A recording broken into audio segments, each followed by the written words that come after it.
Welcome, welcome to KB Diamonds Edu Consult. In this edition, we'll be talking about practical life skills. These are training that a child needs to learn, as they grow up. They can also be referred to as functional skills or everyday life skills. In the Montessori curriculum on early years, we can they normally refer them to as practical life experience, washing of plates.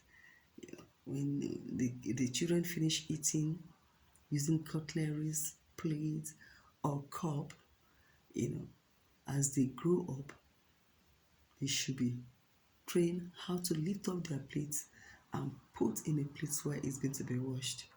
Not just after eating, you just leave your plate there and expecting that auntie or mommy is going to pick it up for me. Laundry. This has to be this has to do with washing of clothes. Yes, we have washing machine, but they can learn how to wash some things manually. Their pants, their handkerchief, their socks. Get them water, little bowl and little soap. Let them do a form of psychomotor skills. Let them rub and wash it anyhow they want to wash. Then after that, you do the proper one for them. Beating. I've said it in the past that when a child gets to a particular age, perhaps maybe 6 or 7, some even start doing it earlier. They don't sleep together on the same bed or sleeping in the same room. It can create a different room for both boys and girls. And that boils down to even the area of bathing. When you want to bathe them, please let's adopt the system of bathing them separately because they have different private organs, and these organs are different, so that they don't grow inquisitive and start wanting to know why is this one enlarged, why is this one going different. So they must be bathed separately using different sponge to bath, brushing of teeth, washing their pupil area. There are different ways that you can use to wash either of the parts. So we do it privately with them, and as they grow up, maybe when they get to that 7 or so, you can now give them the sponge and soap. Wash them, let them do their bathing. And after that, you give them a thorough bath. By so doing, we are grooming them to be independent. Care of their personal things. They have to be trained how to keep their personal things. And that's why some kids, you just see them, they see their water bottle or they see their bag, their exercise book. They don't care picking it because we don't train them. But when they know that, oh, this is my water bottle, let me pick it up, put it in the right way. Oh, this is my textbook. They pick it up and put it in the right way. They don't tear their books because they have been trained on keeping their personal belongings. Lacing of shoes. You don't just buy a shoe with lace for a child that has not been properly groomed. You start with just a normal shoe or a normal indoor sneakers. With them, they learn how to flip and put it back. And after that, you get a lacing shoe for them. Of course, before that, you have to gradually groom them on how to lace their shoe. Otherwise, they keep falling down because they'll be stepping on the rope. I've seen whereby kids of even over 10, they can't lace their shoe because they have not been properly taught how to do so. Zipping of trouser, buttoning of clothes. There are minor toys that are in that pack. Lacing of shoe, zipping and buttoning. We have to let them know that, oh, come and help me zip, come and help me button. Now we have to groom them on doing that. Laying of their bed. You as a mom, you don't just jump out from your bed and leave it untidy. Otherwise, that child, start learning that kind of an habit. Oh, we wake up, we try to put the bed in order. And so the children are watching. You keep laying the bed for the child, and when the child gets up, that, oh, we don't just get out of bed and leave our room untidy. I lay my bed, remove my pajamas, fold it, and put it right in the room. Putting on their clothes.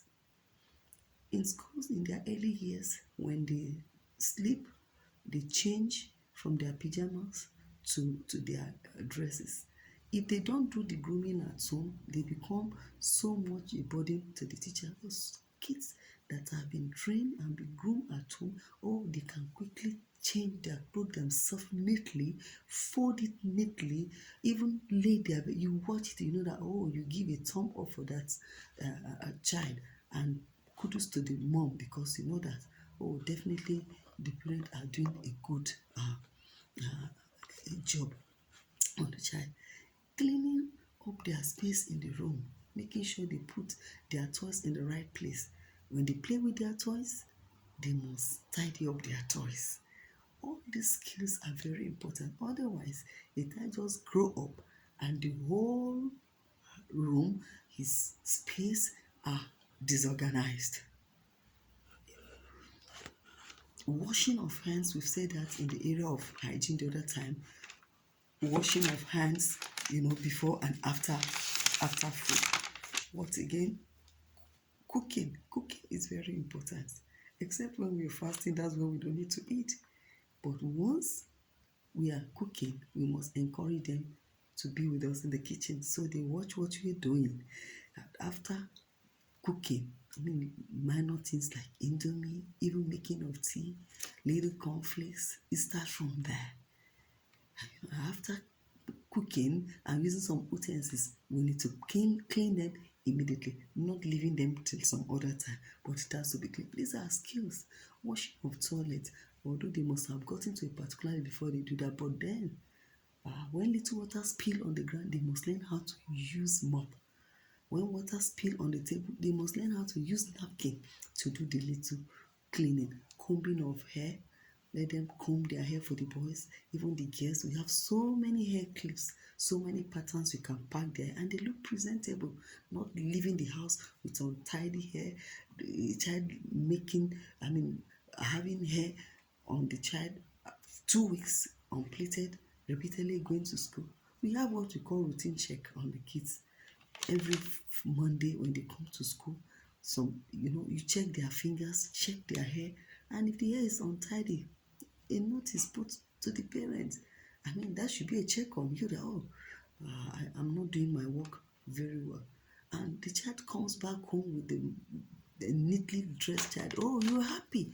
Why it did not start in a day, it all starts somewhere. So brushing of hair, keeping their hair tidy, and don't share your hairbrush, don't share your toothbrush. All these things are for hygiene, place of hygiene. What other things again? Yes, the other day I was watching a program when a kidnapped child was asked, "What's your dad's telephone number?" And immediately he said it. Some children don't know their parent telephone number. It's good we teach them the telephone number, our telephone number. Oh, what is your home address? They should be able to say at the top their home address. Feeding. Oh, when they are growing up, they don't know how to handle spoon. We teach them how to feed. But there are food that are finger food, and there are food that we need to use cutleries. This is important so that when they go out, they don't just form a kind of a disgrace. They can't use the cutlery. They have to use their hand to use food that are meant for cutlery. There are groomings that we need to teach them. Washing of fruits, we said it in my past edition on hygiene. Before we eat any fruit, we must wash it. I think with these few points that I've been able to make, if you're able to put them in place, we will see that our children, even before getting to age 10, they have acquired quite a lot of functional skills or everyday life skills that can make them to be independent even as they leave home for college or higher school. Thank you. Until I come your way next time, please subscribe and like my YouTube channel. KB Diamonds Ed Consult.